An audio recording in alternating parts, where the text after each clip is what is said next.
பற்றி பேச வந்துள்ளேன்.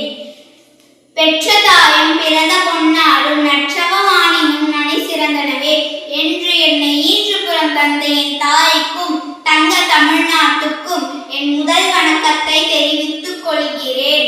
பசுமை என்பது இயற்கையின் வரம், பாரம்பரியம் என்பது நம் முன்னோர்களின் அறிவு செல்வம். இவை இரண்டும் இணையும் போதுதான் ஒரு சமூகத்தின் உண்மையான வளர்ச்சி சத்தியமாகிறது. பசுமை என்பது மரங்கள் செடிகள் மட்டுமல்ல, அது நம் வாழ்வின் ஆதாரம். தூய காற்று, சுத்தமான நீர், வளமான மண் இவை அனைத்தும் பசுமையின் கொடைகள். நகரமயமதல், தொழிற்சாலை மயமதல் என நவீன உலகின் வேகத்தில் நாம் பசுமையை மறக்கிறோம். ஆனால் பசுமை இல்லை என்றால் மனித வாழ்வு இல்லை என்பதை நாம் உணர வேண்டும்.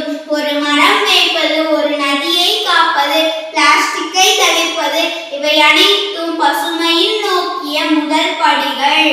வருங்கால சந்ததியினருக்கு நாம் விட்டு செல்ல வேண்டிய மிகப்பெரிய சொத்து எதுவென்றால் அது பசுமையான பூமி மற்றும் வளமான பாரம்பரியம் மட்டுமே.